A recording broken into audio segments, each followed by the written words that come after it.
Ring. Oke. Assalamualaikum warahmatullahi wabarakatuh. Waalaikumsalam warahmatullahi wabarakatuh. Jumpa lagi di acara PKS pas kita sahur, episode yang ke-13. 13. Masya Allah. Masya Allah. Tabarakallah. Bentar lagi ya. Bentar lagi udah setengah jalan puasa. Bang Jun nih, Bang Jun mau masuk. Ya. Informasi waktu subuh jam berapa nih? Kayaknya udah subuh jangan-jangan. Kita ambil yang KMF aja ya. 4:08. Iya, ini udah 4:08. Jadi mohon maaf Ya. nih udah Mohon maaf.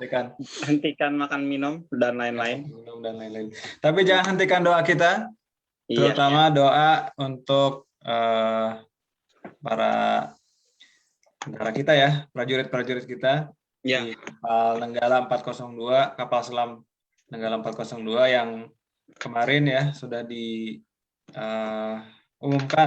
oleh Panglima ataupun apa namanya ya Panglima TNI AL-nya bahwa kapal tersebut dinyatakan tenggelam ya. Subsink. Ya, jadi dari submiss jadi subsink ya. Ya, tentunya ini satu kehilangan besar ya bagi bangsa kita. Ya, makanya kita juga tetap kita doakan agar mereka semua ya tentunya Allah ampuni dosa-dosanya, kemudian juga mendapatkan husnul khotimah insya Allah. Insya Allah, amin. Dan tentunya ini menjadi suatu peringatan entah yang kesekian kalinya dan juga peringatan keras juga ya untuk ya lebih memperhatikan kondisi alutsista kita gitu ya. Jadi kalau misalnya memang mungkin sudah dianggap berumur kali ya. Berumur. Harus di double check, triple check gitu ya sebelum memang diberikan sinyal untuk jalan gitu kan. Kita memang alutsista kita mohon maaf ini masih banyak yang perlu remajakan ya. Sudah banyak atau yang bahkan diganti, Mas.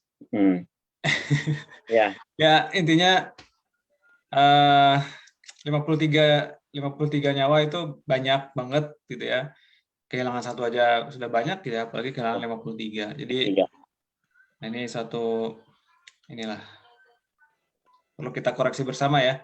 Nanti mungkin kita lewat Komisi 1. Komisi 1 Pertahanan, ya, Pertahanan dan ya. Luar Negeri. Betul. Kalau kita pastikan ya bahwa alutsista kita aman, alutsista kita juga semakin terupgrade gitu ya, sehingga memang ya kita punya kemampuan dan kondisi alutsista yang sesuai lah ya dengan kondisi bangsa kita gitu ya. Oke, baik. Bang Jun, apa kabar Bang Jun? Jun? Sehat. Alhamdulillah. Kenyang. Apa kabar Pak Sekjen? Masya Allah. Ini dia rekan-rekan penyimak setia PKS Korea Selatan. Ini Bang Juniko ini Sekjen PKS Korsel yang muda, berani, dan berprestasi. Muda, berani, berprestasi. Berbahaya nggak? Pastinya. Mulai. Oke, topik kita hari ini adalah perluasan Masjid Nabawi ya. Jadi kalau kemarin kita kan berbicara tentang masjid, atau dari episode pertama mungkin ya, kita banyak berbicara tentang Masjidil Haram yang ada di kota Mekah. Nah, kita ada istilah Haramain ya. Ada Haramain. Jadi dua masjid suci gitu kan. Jadi Masjidil Haram di Mekah dan juga Masjid Nabawi di Madinah. Nah, kita pagi hari ini kita ke Madinah ya. Kita Madinah. Skoi. Geser-geser dikit untuk juga tahu kondisi di sana seperti apa. Ya. Nah, jadi oke. Bentar ya, kita share screen dulu. Jadi kalau misalnya kita ke YouTube juga, nah ini juga ada ya Nabawi. Ini sama juga kondisinya masih sholat tarawih. Nah ini Bang, ini kalau kita lihat AC-nya ini ada ada kabutnya ya? Iya. Ini air ya? Ya air. Terus dikasih kipas.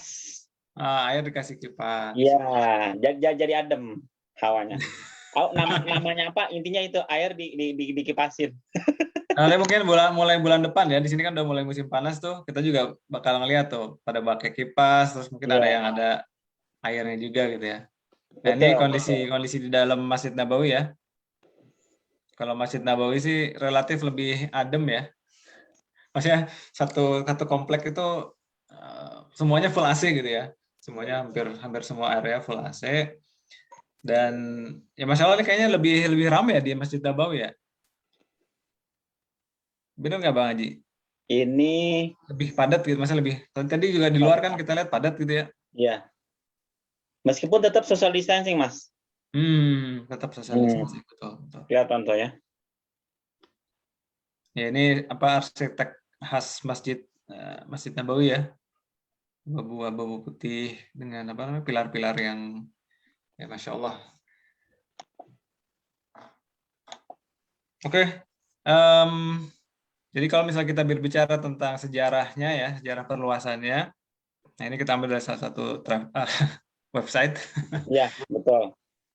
Oke, jadi Masjid Nabawi yang suci, tempat idaman yang mengalami perluasan berturut-turut sepanjang masa. Sebagaimana Masjidil Haram ya, nggak sekali jebret gitu langsung jadi luas gitu, tapi memang bertahap gitu ya. Bertahap dan perluasannya mulai kapan, Bang? Kalau boleh. Sejak zaman ini Khalifah Umar di situ ya. Khalifah Umar ya. Khalifah Umar bin Khattab. Terus Oke. Khalifah Utsman, Utsman, Bani Umayyah, Abdul Majid, ya. Sultan Abdul Majid, betul.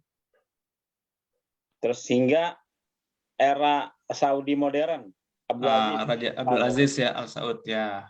Pendiri negara Arab Saudi, Abdul Aziz. Dan hingga terakhir Raja Abdullah, ya, hingga yang saat ini kita sholat itu adalah sejak zaman almarhum Raja Abdullah. Raja Abdullah ya. Ya, 800.000 orang jamaah ya kapasitasnya. Coba, berarti luasnya itu 143.000 meter. Ya, benar nggak? Iya, di sini 143.000 meter persegi. Iya. Kalau kemarin kayaknya lebih besar deh. Iya, betul. 300 ribuan kalau nggak salah. Mungkin beda ini. Terjadi mungkin ini kotaknya doang ya, kotak masjidnya doang, belum pakai halamannya itu ya. Dan ini juga satu lantai. Masjid Nabawi. Betul. Nah, makanya Masjidil Haram lebih luas karena dia lantainya banyak juga. Gitu. Benar juga, Bang. Makanya bisa jadi sampai 1 juta ya begitu. 4 lantai. 4 lantai, benar. Ya. Oke. Masjid Nabawi itu kenapa 1 lantai aja, Bang? Nggak ada lantai 2-nya, Bang? Ini, walau alam gitu. Masih misteri abad ini. Tapi kalau nggak salah sih ada, kalau nggak salah di pintu yang mana gitu ya. Itu ada semacam tangga atau jalan menuju lantai atas, bener kan ya? Iya, tapi nggak untuk jamaah umum. Nggak untuk umum.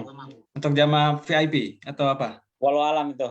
Yang jelas kalau boleh naik ke atas sih, Ana juga pengen naik ke atas.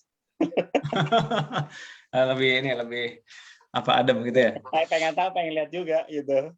Oke. Jadi buat teman-teman yang belum belum merasakannya ke Masjidil Haram atau Masjid Nabawi ya, semoga nanti bisa dimudahkan. Amin. Jadi suasana Masjidil Haram dan Masjid Nabawi itu beda ya, beda. Dalam arti kalau Masjidil Haram itu suasananya lebih hektik ya, lebih banyak. Karena ada yang tawaf, Bang, ada yang muter-muter tuh kan. Wah, ya, gitu. Ada yang muter masa tawaf ya, ada yang sa'i, ada yang pokoknya macam-macam itu, beragam aktivitas. Rasanya tuh ya mirip-mirip kalau kita ke Korea lah ya, misalkan. Mirip-mirip di Seoul ya. Di ini kali, di mana namanya? Di Allahu Akbar.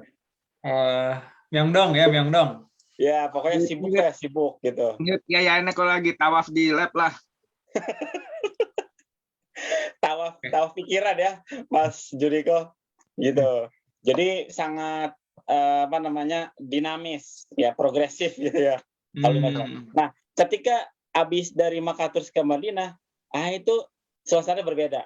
Di Madinah itu slow, santuy, gitu ya. Kalem gitu. Nah, karena nggak ada pergerakan sa'i tawaf, cukup orang sholat doa selesai. Ya paling di pelataran kumpul ngobrol-ngobrol gitu. Gitu. Betul. Jadi kalau nanti ada teman-teman atau rekan-rekan penyimak setiap PKS Course ini mau berencana umroh, ya kalau saya menyarankan mendingan ke Mekah dulu. Mekah, selesai aktivitas, baru ke Madinah. Jadi closing statement-nya tuh adem gitu. Bang, jaraknya dari Mekah ke Madinah berapa ini Bang? Jalanan Bang? Kalau yang saya ingat yang pasti 4 jam naik mobil. 400 4 sampai 500 kilo. 4 jam 5 jaman lah. Iya, gitu. Masih sempat tidur. Masih sempat tidur. Oke. Ya, jadi kita nggak tahu nih bisa ke film nggak ya. Jadi di Masjid Nabawi juga ada area khusus yang namanya Raudhah ya. Betul. Nah, itu apa namanya hotspot banget ya. Hotspot banget, dan orang pada pengen bisa ke sana. Nanti walau alam nih, kalau misalnya ada nanti di apa namanya ditayangin ya di sini, mungkin nanti juga bisa kita bahas lah di salah satu topik pas kita. Oke, karena sudah waktu subuh, kita langsung lanjut ya ke informasi cuaca. Siap. Pagi ini 11 derajat Celcius sampai 24. Agak dingin lagi, tapi apa namanya tidak sedingin waktu-waktu yang kemarin. Untuk kondisi kualitas udara ada di moderate kuning ya 78, tapi ini masih aman untuk keluar. Di Seoul juga sama 63. Untuk kurs turun dikit lagi ke 12,98, tapi masih deket-deket 13. Nah, untuk corona ini harus diperhatikan untuk corona ya. Untuk corona ternyata kemarin kita naik lagi. Kita naik lagi di angka 785. Ya, hari kemarin. Korsel Mas ya? Korsel ini, Korsel. Jadi harap berhati-hati, tetap jalankan 3M, pakai masker, cuci tangan, dan juga menjaga jarak. Insya Allah. Oke. Jadi Mas, Indonesia ada Mas Nom? Kenapa? Yang corona yang Indonesia ada nggak? Ada. Kita tinggal corona update Indonesia gitu ya. Di situ muncul langsung nih Indonesia kasus hariannya kemarin ada di angka 5.400. Yang tercatat. Iya, yang tercatat. Nih dari sisi kurva sih udah melandai ya. Nah, tapi ini kita lihat nih ada lingkaran gede banget nih India nih kayaknya nih. Oh iya, India. Tsunami dikatakan. Tsunami corona istilahnya. India itu satu harinya kita lihat berapa di sini. Naik jauh banget. Satu harinya adalah 346.000 kasus. Subhanallah. Ya.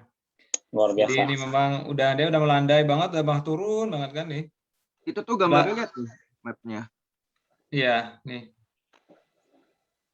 Jadi ya memang corona itu masih ada dan masih berbahaya. Ya, tetap berhati-hati. Ya kita mungkin ngerasanya udah setahun, udah biasa, udah temenan gitu ya. Tapi ya tentunya kita tidak menginginkan lah untuk apa namanya. Ya kita menginginkan ini segera selesai dulu, baru kita kemudian bisa kembali dengan aktivitas normal kita ya. Ini juga salah satu yang perlu kita banyak doa, mohon pada Allah ya, agar pandemi ini segera Allah angkat dari bumi ini. Amin ya Allah ya Rabbal Alamin. Amin ya Rabbal Alamin. Oke, demikian teman-teman sekalian, terima kasih sudah hadir. Kita lanjut lagi di acara PKS pas kita sahur esok. Jangan lupa untuk tetap banyak berdoa ya. Banyak banget yang perlu kita doain. Dan tentunya kita juga sama-sama doa agar Allah menerima amal-amal saum kita dan juga amal ibadah lainnya di bulan Ramadan ini. Oke, demikian. Jumpa lagi esok hari. Assalamualaikum warahmatullahi wabarakatuh. Waalaikumsalam warahmatullahi wabarakatuh.